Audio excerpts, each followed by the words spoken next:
our special webinar to break through 10K MRR barrier. And now we're going to go live on LinkedIn in a moment. And I am excited to welcome all the starters.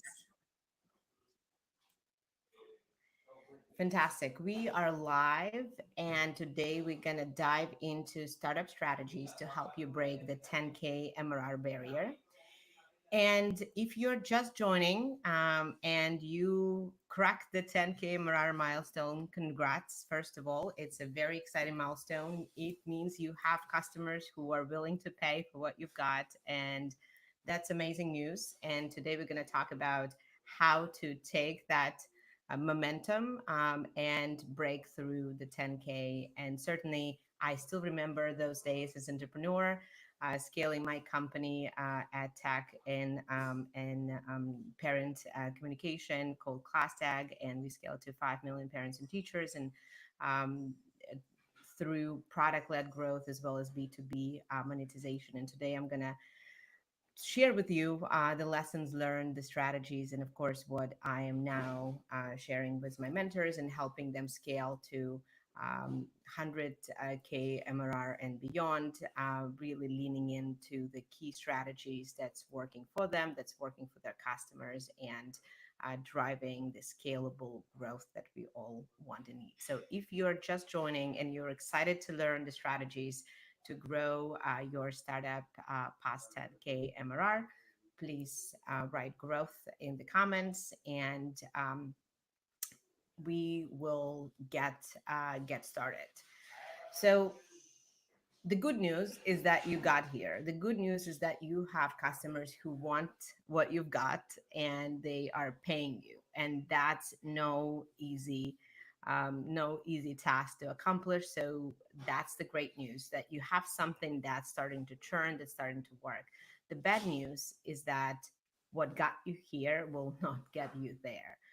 Typically, in my own experience, and again, with founders I mentor, what you need to start doing after 10K and really to scale is something more scalable, right? So perhaps you use your personal networks to get your first 10 or dozen customers, depending obviously on your average customer contract.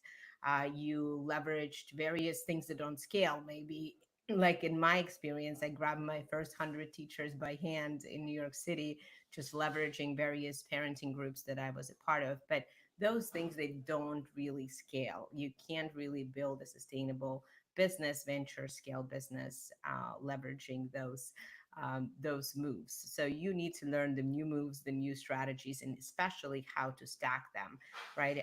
I really believe that it is critical not only to know the strategies, but to know which is the sequence of applying these strategies, because you can be doing all of the right things but in the wrong order, and so that can also unfortunately not lead to the kind of result that you want and that you need and that you can get. And briefly about me, my name is Vlada Lotkina. For those who don't know me, I'm a founder and CEO of Elevator Lab.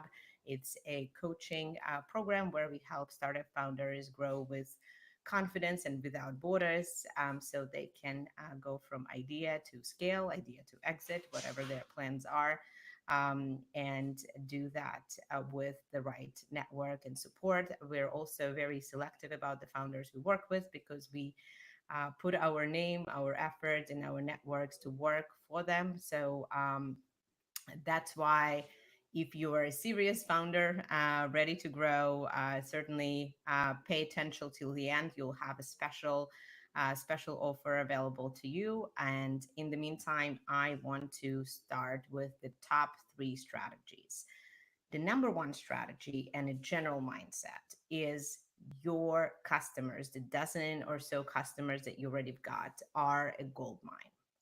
And you need to learn everything there is to learn about them, right? So there is a lot of conversation, obviously, about ideal customer persona, right? Understanding their goals, what is really the use case for what they're using your product for, how does it impact their life, their work, their ambition. But one thing that I think is important on the profile side is really understanding the actual person and the persona, right? Even if you're selling B2B, at the end of the day, you're always selling to people, you're building relationships with people. So understanding their backgrounds of these people, understanding what specifically it helps them do, right? There is this famous quote from old days: "Nobody gets fired for buying IBM," and that's still very true. That you have to find that personal motivation oftentimes to really unlock your next level of growth, and what does it help a person do in addition to helping the business do. And so for example, in my experience scaling class tag, we helped teachers really unlock the potential for the students. And so, of course, the software did many other things. It helped them save time, it helped them reach out to parents, and a lot of more kind of speeds and feeds, more functional things. But the key to unlocking that motivation for the teachers was student impact, because that's why teachers went into teaching, is to help all students be successful. And so that was a big driver for us in kind of unlocking in our messaging once we understood sort of teachers beyond just the very interactions of the platform.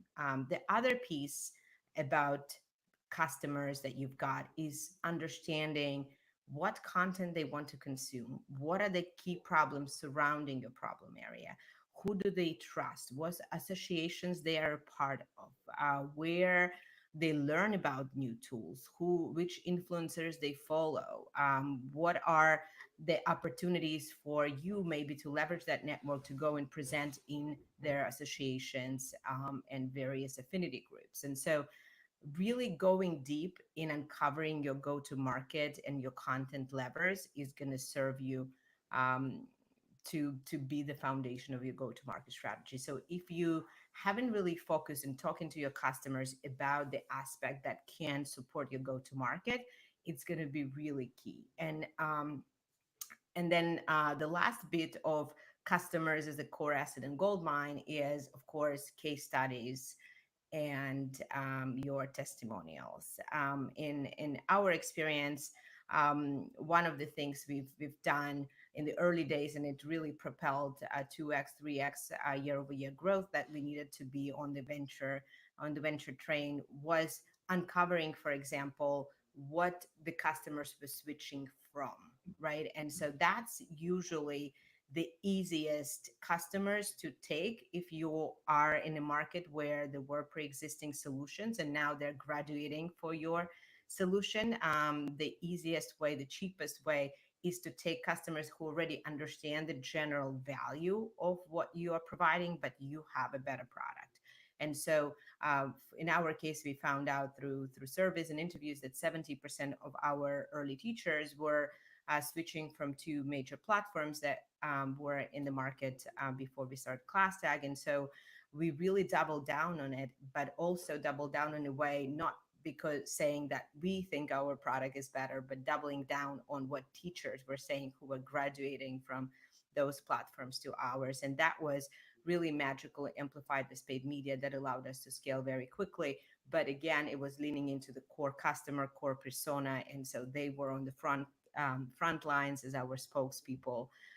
And that's usually the easiest lever to use, unless you obviously go partnership route and other things. But again, in order to establish who are the best partners for you, you have to go back to your customers and understand what are the workflows around your product. What do they do right before? What do they do right after? Which tools they love? How you can really create 1 + 1 = 3 with those potential partnerships, and that can inform also your partnership strategy. So everything you need to know about your go to market is with your customers. So go talk to them and really ideate different strategies and different ways that you can lean into go to market, leveraging how your existing customers buy. Um, the second piece I wanted to talk about today, and by the way, we will have opportunity for questions at the end. I'll have my colleague join me. So if you had questions about which questions to ask your customers or how to really double down on extracting that intelligence or any other growth strategies at 10K MRR, please start writing them in the comments and we'll certainly return to them. All right. So, strategy number two that is really critical. You have to build a scalable go to market at this stage that is right for your business model. What I mean by that is, let's say you have an average deal value that's less than 5K. If you're trying to build a scalable direct sales model at that level of average contract value, you would just not uh, be able to sustain your unit economics because your salespeople will be just too costly to do that. However, if your average deal value is much higher than that, then of course you can do the proper direct sales and you can sustain longer sales cycles, more long-term investment, etc. Right? So of course, at the heart of building a scalable go-to-market model is building what's right for your business, right? It has to do with average contract value, it has to do with your sales cycle, and has to do with your unit economics, right? At the end of the day, you have to look at the cost to acquire the customers and at LTV. And as an early stage startup, you don't know much about LTV quite yet. How many years will that customer stay? So I think it's conservative to really look at your contract value to start with, because you want to close that unit economic gap as soon as you can. If you are looking to raise funding, you have to show that you have strong unit economics, right? And so or if you don't want to raise funding, even more important, you need strong unit economics to be a sustainable business. So that's a core of moving from various sort of grabbing techniques and doing whatever you can to get those first dozen customers to really building a scalable go-to-market machine. And so, what that means is, in our case, for example, we started selling to schools and initially had a direct sales model, and very quickly realized, as I'm preaching now to you and supporting other founders and working with, is that it just doesn't scale, right? With long sales cycle and a low dollar value of the contract, you can't really sustain this sales led machine. So what we did instead was really focus on product led growth. So effectively, our whole product became the funnel, and then we started automating more and more aspects of actually converting it to a sale. So it was moving from product led and sort of sales assist towards really self service and self help and self sales motion. And that is the sustainable model if your deal value is less than 5,000. And of course, you don't do it with one go, you do it iteratively, but you have to know what kind of business model you're building. Don't try to build three different business models: B2C, B2B, product led, all of the above. You iterate and you see what's working, and then you double down on it. If I'm personally a fan of sales led motions, I think that if you look at the list of the most valuable companies these days and kind of new unicorns, majority of them are B2B SaaS businesses. And what's cool about it is that you have bigger chunks, and it's really faster time to revenue, if you will, depending on, of course, on the dynamics. But as a general rule, there is stronger retention on the other hand, so you can see really that upward hockey stick that everyone wants much faster. And so if you're in that situation and you're in 10K, my suggestion is to really think about how you're going to scale your outbound, because again, that's the fastest way. You can be building that content, you can building other ways, but if you are in those early days, what I often recommend is hiring SDRs. They can be contractors. They can be effectively your typically hiring in pairs. So you can hire two people and just really benchmark their performance while continuing at this stage your founder led sales. But you need more leads, right? Because typically as a founder, your attention is very fragmented. You are doing product, you're doing fundraising, you're doing sales, etc. And so in order for you to really be able to drive growth, the first people I would add to the go to market team are the SDRs. Again, add them in pairs so you can directly benchmark, you can train, and that will start building the momentum for your pipe, and as you are looking to close those the deal. So that's my second advice: build scalable go to market that's right for your business model. That's really key. And it's a has to be a deliberate choice as you think through the business model. Specifically, not to say that your business model can change and can't evolve, but at any point in time, you should have clarity about how you are monetizing and what is the motion that you are testing and building in order to do that.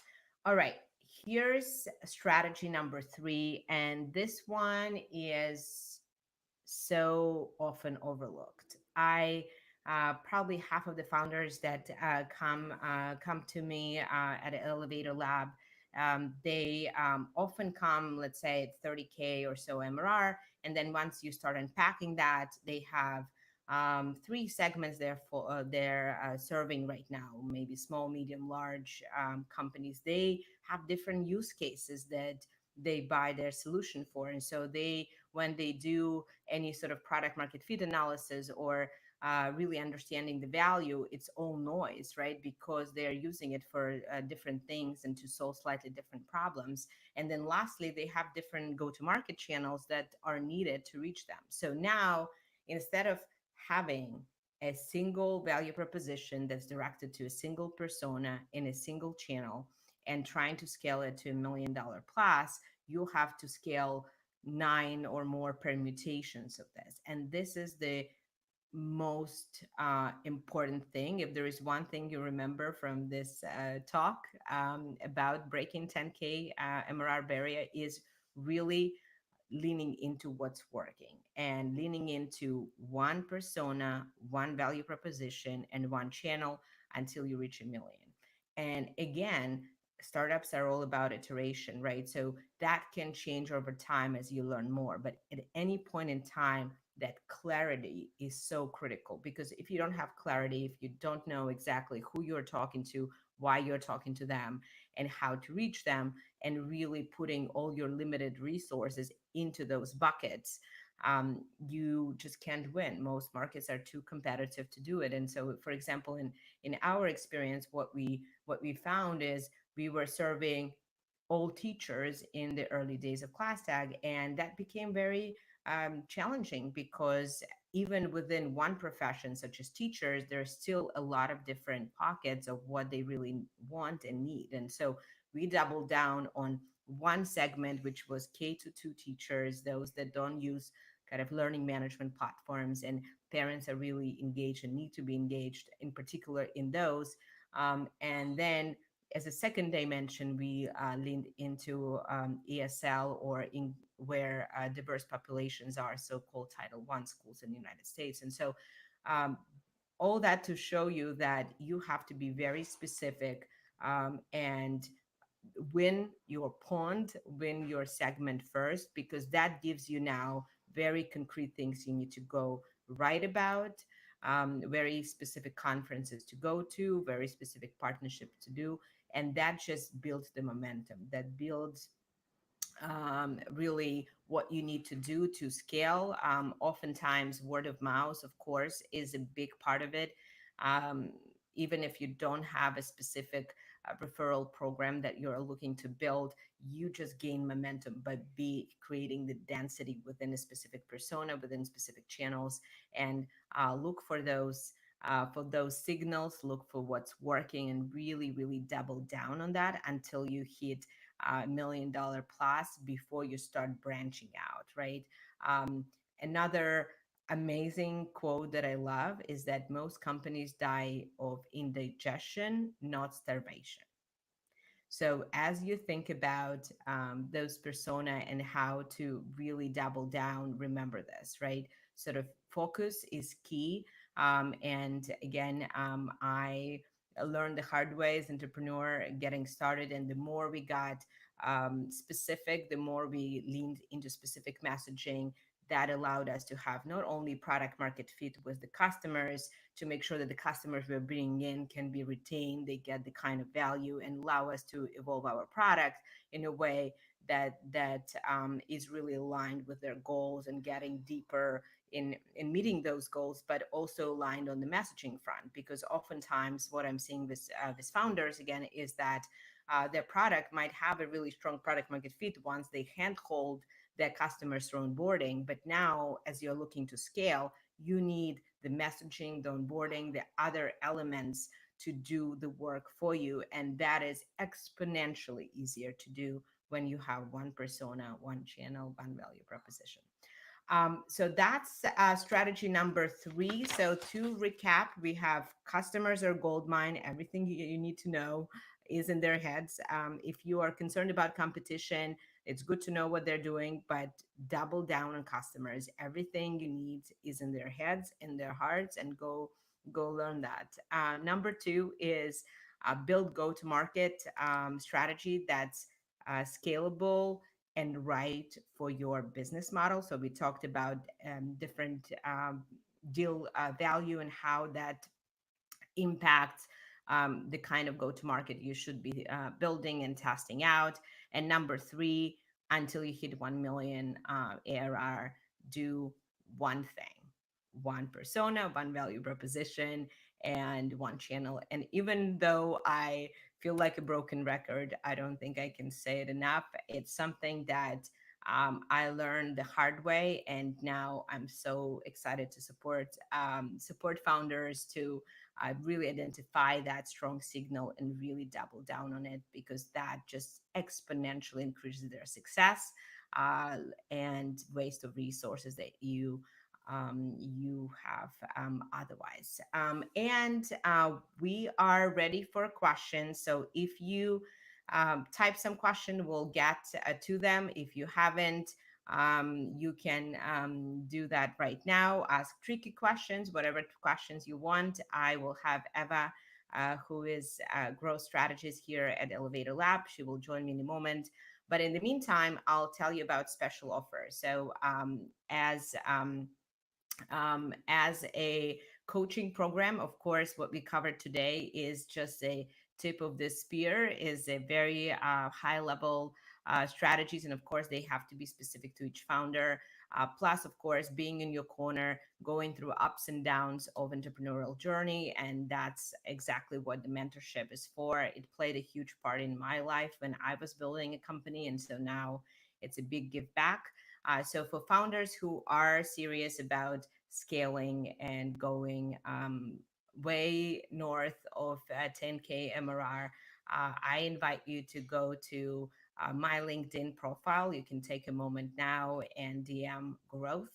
And we'll schedule a free growth session with you to look at specifically your situation and give you advice on what levers you should be testing and looking at. And then we can explore if you're fit for elevator program, which is opportunity to skip the steps and elevate your growth, and 12-week mentorship program where we design specific program for you. We test different strategies with you, and you get really someone in your corner who's been there and done that, and elevating your growth with confidence, and so you can avoid various mistakes. And of course, in the early days, a lot of mistakes can be deadly, especially in this climate. And if you are reliant on funding and from investors, angels, etc., it is important that you sustain your hockey stick growth. And that's where that scaling and what we talked about is really key as you set your eyes towards your next fundraising milestones. And I am waiting for Eva to jump on, and hopefully she's going to be here. Let's see. All right. And you guys can DM me in the meantime. I do see a bunch of DMs coming in already. So thank you. And for those who haven't, listen up to the questions of others and contribute yours as well. Hi, Eva. Nice to see you. Hi. Hello. Would you like to So, briefly introduce yourself and then we can oh dive yeah, into questions? yes. So I'm Eva, and I spent the last 12 years in various growth roles at tech startups, including the last 7 years with Vlada at Plastic, and now supporting founders at Elevator Lab. So yes, we do have one question, and I think it's an interesting one. Um, I'm really curious about aligning the team around that scaling mindset, because often I think getting to the next level that really means some culture change before maybe any way to get that customer was fair game and. Beyond 10K, we are entering a stage of more deliberate planning, more processes. So the question is how to get the team on board with that. Yeah, it's an amazing question. And I think there is alignment of the team, but it's also, I think, impacting kind of who you're looking to recruit. And maybe the people that you recruited in the beginning are not exactly the kind of profile that you need now. And so you get into some of the challenging but important conversations about alignment of the team roles to support the new milestone, the new phase of growth. So I'll talk about alignment of the team first, and then maybe a little bit about the roles. I think alignment from the team at the end of the day, at this stage, still comes from the feeling of partnership. For me, it's really important that in still at this stage, we're all co-founders, even though our early employees, right, I would always view them as co-founders because they have to have their hands in the plan, and because they need to have a lot of agility, right? At this stage, you still don't have a working strategy where you can bring this, amazing top level VP and you give them a strategy and then they go execute, right? Or a playbook, right? It's still a stage of building the playbook. So what is needed is really an opportunity and the mindset of documenting what are the experiments you're running, and how do you know if you're successful, and then what is the time frame, right? So everyone needs to turn into a bit of a scientist now that we are looking for signal, right? And I think, Eva, you in particular have done it really well, not only establishing the goals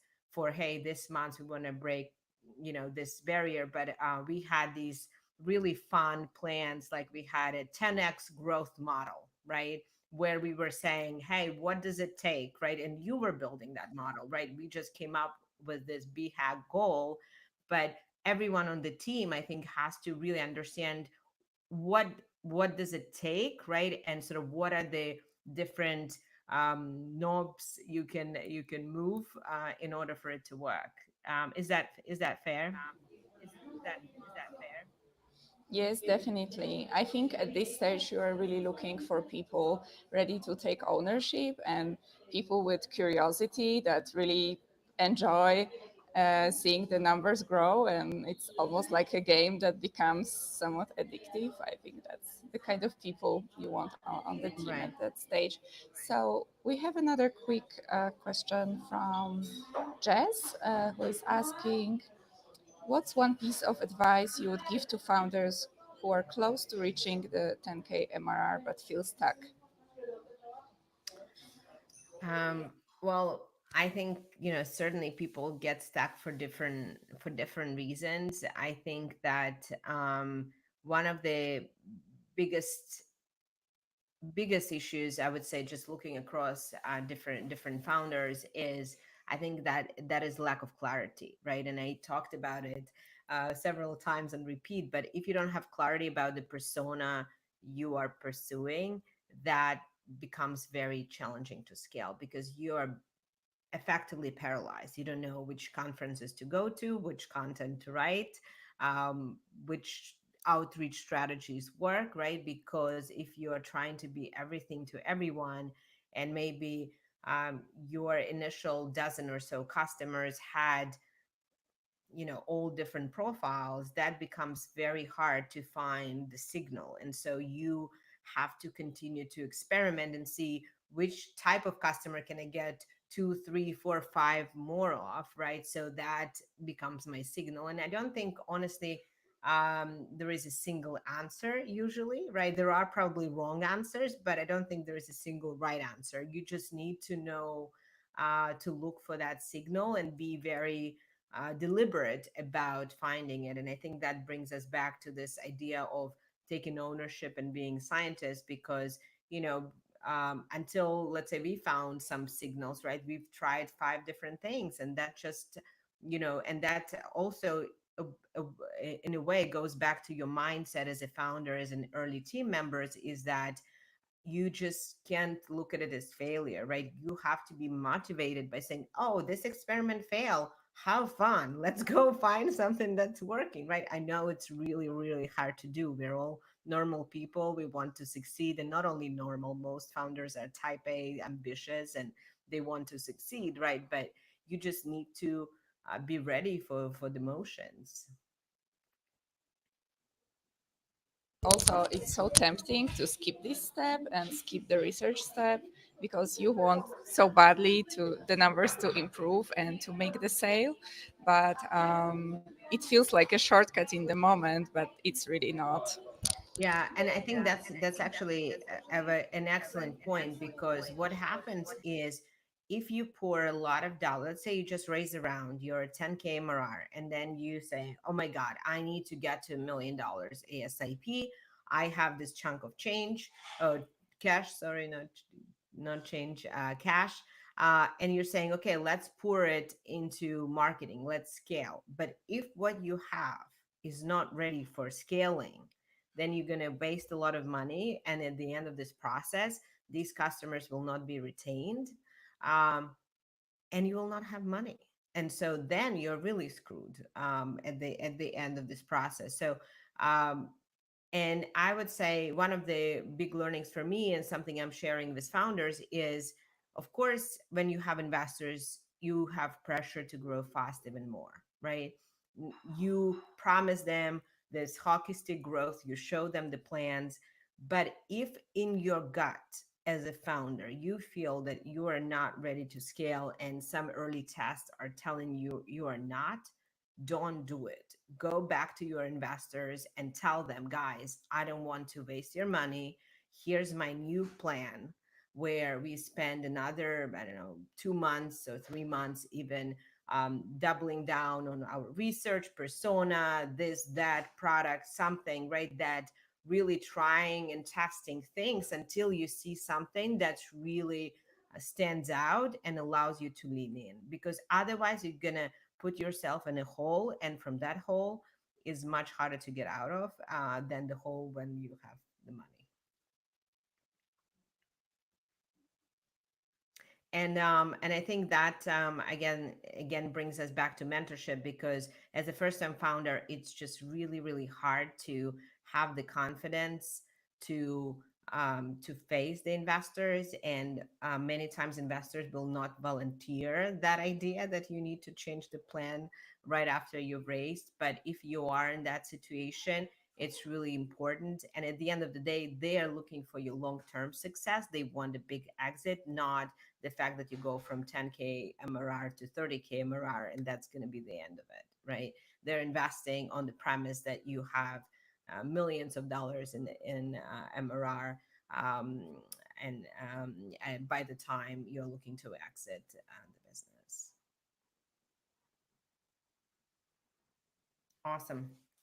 Anything else? I think we are a few minutes over time, actually. So I think, if you guys are looking to grow and you're a serious founder, please find my LinkedIn profile and DM growth. And again, I will offer for the webinar listeners a free growth session where we can unpack your specific challenges and strategies you can apply. and then we will evaluate if you're a fit for our program. Again, we are selective about who we work with. We go all in terms of mentorship, network, and that's why certainly it has to be a mutual fit. So please reach out on LinkedIn with a DM growth, and we can take it from there. It was so wonderful to talk about breaking 10K barrier, and I am excited to hear which advice resonated with you. Of course, you can continue to comment and engage with us as this thread goes on as well. Many people are looking right after we get off the live. So I'm excited to continue to see what's coming through. And that's about it. I think it's a wrap. Awesome. Thank you guys. Thank See you you. soon.